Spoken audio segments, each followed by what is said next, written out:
Welcome to our Hong Kong Brief program. Today, we've got some intriguing stories lined up for you. First up, Hong Kong's hopes of creating a Kowloon walled city exhibit from the hit movie Twilight of the Warriors, walled in, have been dashed. A source close to the filmmakers revealed that the sets have been destroyed, quashing the government's plans to preserve them for tourism. It turns out, the government misunderstood remarks by actor Louis Koo, who was referring to new sets for a sequel rather than the original ones. What a twist in the tale of preservation and film magic. Next, let's head over to Japan, where authorities have tackled the first fire ant colony of the year found in a shipment from China. Over 1,000 aggressive fire ants were eradicated at Yokohama port, thanks to a new insecticide developed by Japan's National Institute of Environmental Studies. With a queen capable of laying up to 1,600 eggs a day, these ants could have caused significant damage had they entered a city environment. Kudos to Japan for nipping this potential disaster in the bud. Lastly, in the UK, the death of Matthew Trickett, a suspect in an espionage case linked to Hong Kong's trade office, is not being treated as suspicious. British police have completed a post-mortem and are preparing a file for the coroner. Trickett was one of 3 suspects charged with assisting an overseas intelligence service, but was found dead in a park in Maidenhead.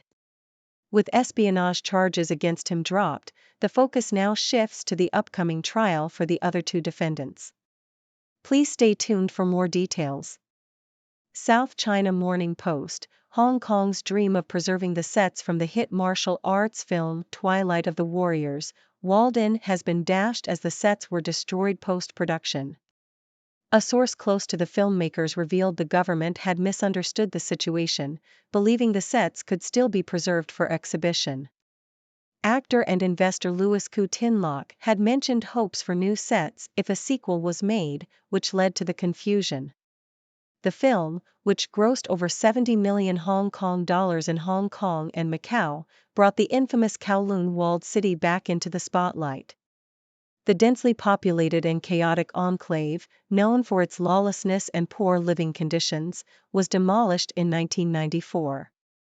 Despite the film's success and the historical significance of the walled city, the prospect of creating exhibits from the film sets remains uncertain and dependent on future government proposals and movie company plans.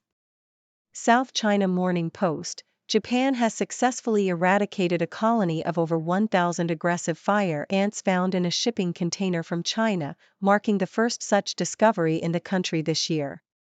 The ants, including at least 20 queens, were found at Yokohama port and highlight the ongoing struggle against invasive species. Dr. Koichi Goka, head of the Invasive Species Research Team at the National Institute of Environmental Studies, noted that fire ants have been a recurring issue since 2017, with monthly discoveries of new colonies. The ants pose significant risks, including anaphylactic shock from their bites and potential ecosystem damage if they establish breeding colonies in urban or subtropical areas. Japan has developed new insecticides and baits to combat these invasions, but the broader challenge of invasive species remains. Over 1,000 non-native species have adapted to life in Japan, some introduced as pets and later released.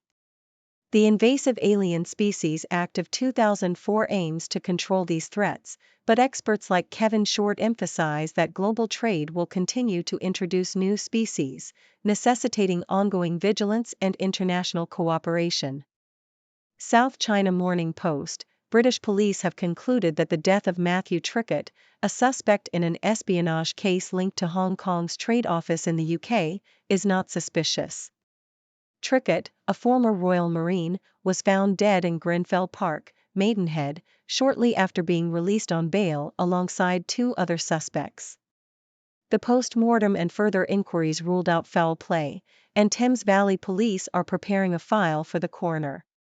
Trickett, Bill Yuan Chung Bayu, and Peter Y. Chi Leung were charged with assisting an overseas intelligence service and foreign interference. While Trickett's charges were dropped posthumously, the other 2 defendants are set to face trial in February next year. Hong Kong's Secretary for Commerce and Economic Development Algernon Yao Inghua had recently urged British officials for more details to prevent speculation surrounding Trickett's death. South China Morning Post. Under the shadow of the Tsing Ma Bridge, Hong Kong unveiled its own version of Noah's Ark in 2009, a sprawling 25,000 square meter replica that became the centerpiece of the 1 billion Hong Kong dollars Ma Wan Park. Built by Sun Hung Kai Properties, the Ark was designed to evoke themes of family, nature, and moral values.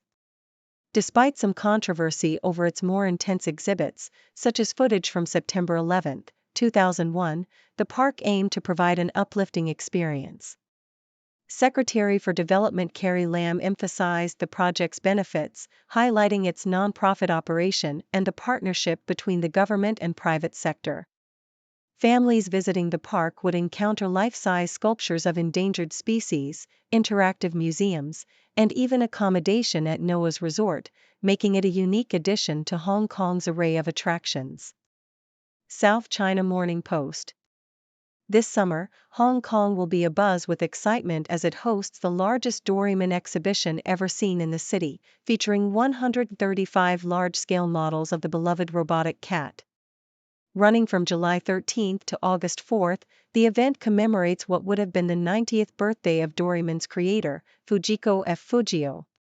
The exhibition will include free zones at the Avenue of Stars and Sim Sha Tsui Harbourfront, showcasing the world's tallest inflatable Doraemon. A ticketed section at K11 Musea will offer an exclusive animated short film, interactive installations, and a sculpture park.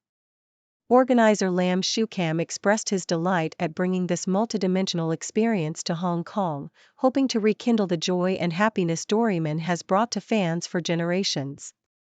This event is part of Hong Kong's broader effort to rejuvenate its tourism sector with a series of mega events. South China Morning Post. Singapore and Hong Kong, often seen as ultramodern metropolises, struggle with being perceived as boring. To combat this, both cities are exploring ways to become more lovable. The Design Singapore Council's study, the Lovable Singapore Project report, identified 6 intangible attributes that matter most to people: agency, attachment, attraction, connection, freedom, and inclusion. These findings challenge architects and urban planners to consider emotional and social connections in their designs. At the Venice Architecture Biennale, Singapore's pavilion explored these themes through interactive AI-generated animations.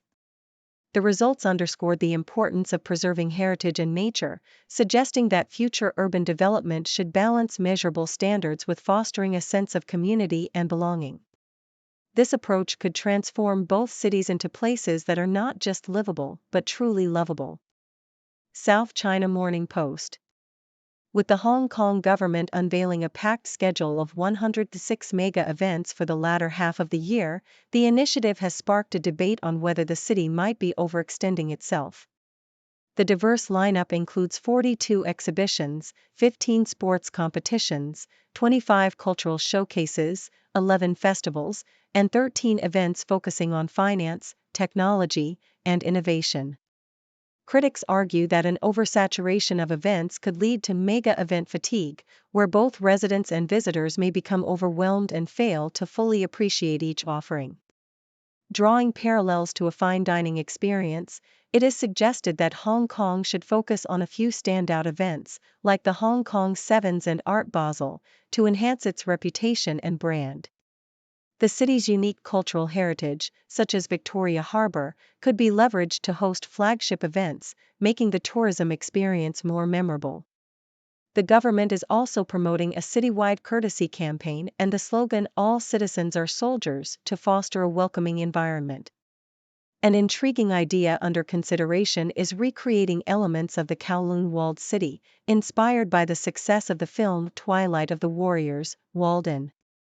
This could offer an immersive historical experience, potentially attracting more tourists and boosting the local economy. Nikkei Asia. As global temperatures rise, a new travel trend called coolcations is emerging, where Asian travelers seek out cooler destinations to escape the heat. Data shows a significant increase in searches for cooler holidays, and travel agencies predict that 2024 will see more trips to cooler climates. Instead of heading to tropical beaches, tourists are opting for places like Alaska, Norway, and Canada, which offer exotic experiences such as sledging, skiing, and whale watching. Closer to home, destinations like Japan's Hokkaido and Vietnam's Sapa are becoming popular. Anita Das from Bengaluru described her trip to see the northern lights in Norway as a dream, highlighting the appeal of long daylight hours in summer destinations like Oslo. Historical summer trips to high-altitude locations are being replaced by European destinations like Switzerland. New favorites include Banff in Canada, Queenstown in New Zealand, and Norway's fjords. Activities like hiking, kayaking, and wildlife spotting are gaining popularity. Greenland, Finnish Lapland, and Iceland are also attracting Asian tourists. The trend is expected to boost the economies of these remote areas but may impact delicate ecosystems. As global warming continues, travel patterns are shifting, with more people opting for cooler destinations in both the northern and southern hemispheres. South China Morning Post. The feud between Hong Kong's taxi industry and Uber has escalated, with drivers and residents resorting to vigilantism. Taxi drivers went undercover as Uber passengers, filing police reports against Uber drivers for illegal ride-hailing services. This prompted a backlash, with internet users sharing tips on reporting taxi violations. Chief Executive John Lee Kochiu called for an end to vigilantism, urging patience for an upcoming Transport and Logistics Bureau report. Uber's legal status in Hong Kong remains uncertain, leading to tensions. A post-investigation found no signs of typical complaints against taxi drivers, such as overcharging or refusing passengers. Mainland Chinese visitors reported few issues with cabbies, though some preferred Uber due to its reputation. Despite legal challenges, Uber remains popular, with over 216,000 registered drivers compared to Hong Kong's 46,000 taxi drivers. Complaints against taxi services have risen, but both Uber and taxi drivers noted a decline in business since the pandemic. Some drivers expressed sympathy for their counterparts, emphasizing different customer preferences. Legal uncertainties surrounding Uber's insurance coverage remain a concern. If legalized, some taxi drivers are willing to switch to Uber, highlighting the need for regulatory clarity in the ride-hailing industry. South China Morning Post. Nicholas Halliday is set to represent Hong Kong in the Paris Olympic Games, aiming to surpass the accomplishments of Stephanie Norton, who broke a 25-year drought for Hong Kong sailors by competing in Tokyo. Halliday, who will compete in the ILCA 7 class, has long harbored Olympic dreams, achieving a significant milestone by finishing first at the men's dinghy Asian Continental Qualifier. Born in Hong Kong to a diverse heritage, Halliday adopted a Chinese name, Bei Junlong, to compete in the Asian Games. He and his fellow sailors, Akira Sakai and Russell Aylesworth, are eager to make their mark, with Sakai and Aylesworth qualifying for the men's 49er skiff. Their journey to Paris is fueled by the near miss of the Tokyo Games and their recent bronze win in Hangzhou, setting the stage for an exciting Olympic debut. South China Morning Post. The increasingly restrictive political climate in Hong Kong has led to a significant shift in academic research on the region, with many scholars relocating to overseas universities. Sydney, Vancouver, and Bristol have become notable centers for Hong Kong studies, offering a more open environment for intellectual exploration. This migration mirrors historical precedents in places like Singapore, Malaysia, and Indonesia, where political constraints similarly stifled critical academic work. As a result, researchers now produce significant work from abroad, enriching the field while avoiding the local red lines that label dissenting views as soft resistance. Despite the challenges, certain safe topics in Hong Kong studies, such as historical biographies and microstudies, continue to be explored, maintaining a connection to the region's rich academic heritage. Australian Broadcasting Corporation, Nepali woman Funjo Lama has set a new world record for the fastest ascent and descent of Mount Everest, completing the feat in 24 hours and 26 minutes. Lama, who previously held the record, reclaimed it on Buddha Jayanti, spreading a message of world peace. Her brother, Sonam Lama, shared that her love for high altitudes began in childhood, spending time with their grandfather in the mountains. Lama's achievement comes amid a tragic climbing season, with 5 climbers dead and 3 missing in the past week. Veteran climber Kami Rita Sherpa also set a new record with his 30th ascent of Everest. Despite the deadly conditions, Lama's success highlights the enduring allure and peril of the world's highest peak. South China Morning Post reports that Alibaba Group Holding has emerged as a significant investor in Moonshot AI, one of China's leading artificial intelligence startups, securing a 36% stake with an investment of approximately $0.8 billion. This move highlights Alibaba's strategic focus on AI, which CEO Eddie Wu Yongming emphasized as a critical growth driver for the company. Moonshot AI, also known as Yuezhi Onmian, has been valued at around $2.2 billion and is part of a broader trend among Chinese tech giants to develop local alternatives to OpenAI's ChatGPT. Alibaba's investment portfolio in AI also includes other prominent startups like Baichuan, Jipu AI, and Minimax, making it a major player in the AI sector alongside Tencent, which is also negotiating with Moonshot for future investments. South China Morning Post also covers the case of Alexander Yuqing Ma, a former CIA officer who pleaded guilty to spying for China over a decade. Ma, 72, was arrested in 2020 and admitted to providing classified information to Chinese intelligence officers, including details about CIA operations and secure communication practices.